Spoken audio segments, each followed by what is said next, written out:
Hey YouTube, what's going on? Today we're doing something kind of cool.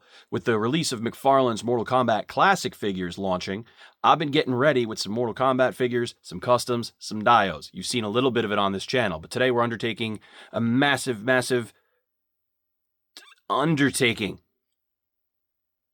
We're going to turn MK10 Storm Collectibles Goro into Classic Goro. Let's check out how we're going to do it.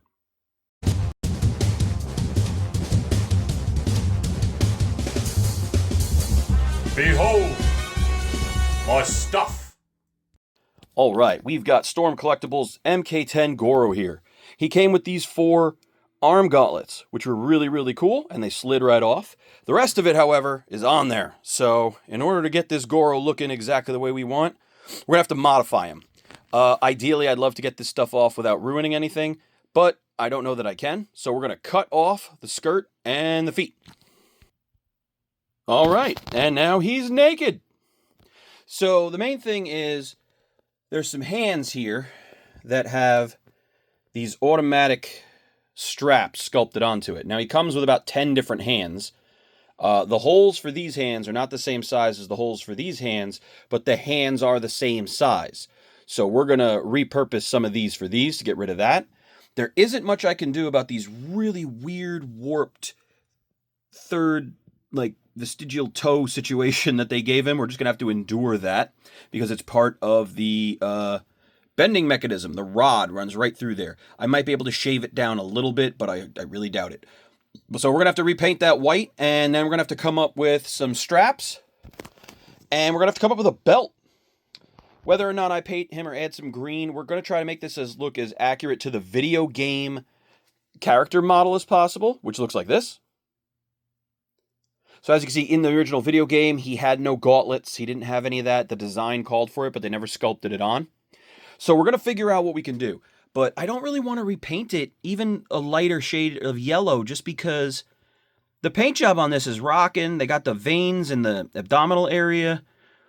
This rubber chassis up top is better than the actual classic Goro they did.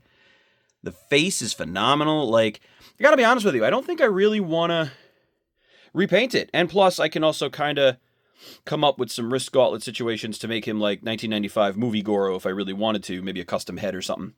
So I think the first thing we're going to need to do is make a belt. I took a belt that I like. I made an impression mold. Slight, fast, easy peasy. Next thing I do, I take some UV resin. I put it in the mold. We UV cure it. And we get some really nice, clear, soft goods. Flexible and everything. Do 2, paint them up. That, I think, came from a foot soldier or something. Donatello, maybe. I don't know. So we need 2 to get around his fat waist. So we're going to go ahead and glue this. We're going to cut this up and glue it onto this guy. So let's go ahead and do that. All right, so the first thing that we want to do is cut off the flashing and some of the excess, or just shape the soft good however you want. I picked a very layered and textured belt from the Ninja Turtle line to use because if I want to cut it down the middle, cut it in half, thin it out, it looks really good. So we're going to cut it to the size we want. We're going to try to pair up 2 sides. Since it's 2 of the same casting, in theory, I can glue it in such a way that it looks, I don't want to say seamless, but really close, because I'm essentially gluing 2 halves of the same thing together. So we do that, we go ahead, we glue it, and this is a silicone mat I'm placing it on, because I'm going to spray it with activator, and the reason I'm doing that is I don't want the damn thing to glue to the table or anything else. So a silicone mat comes in really handy when you're doing that. Wipe up the activator. If you want a side note, use gloves. The activator really dries out my skin, and all the skin around my nails chips off and everything, which is kind of a pain in the butt. But go ahead, glue it together, let it cure. If you use a zigzag pattern or something like that, the more surface area and interwoven parts you can do, the better it'll cure. You can also go in and put more UV resin on the back and cure it and try to solidify it that way, but I find that the super glue with the activator works just fine. If it starts to come apart or it pops or anything like that, you can always glue it back into place with other glue. My preference is to use SI glue blue, but thanks to tariffs and whatnot, it's a little too expensive right now, and it's taking quite a while to get to me, which is a pain in my patootie. But SI Glue Blue with Activator is my preferred glue for gluing soft parts and things like that.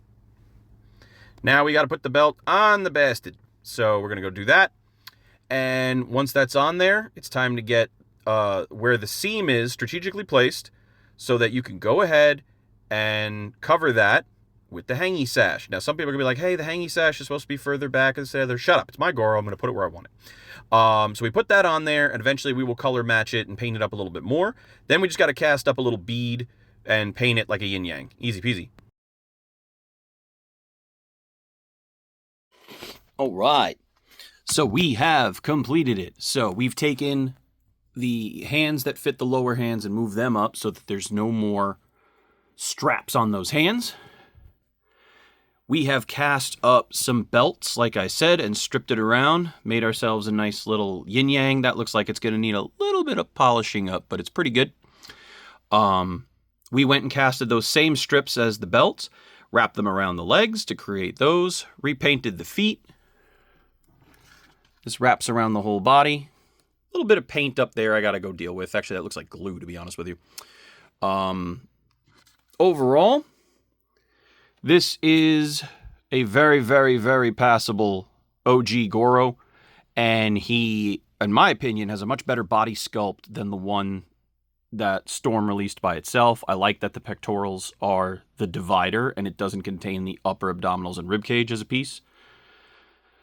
But yeah, this is being called done. Let's throw him in the diorama.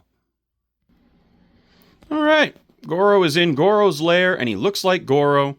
He's hanging out with MK1 Shang Tsung, an MK1 style Sub-Zero. Katana and Liu Kang are hanging out in the back.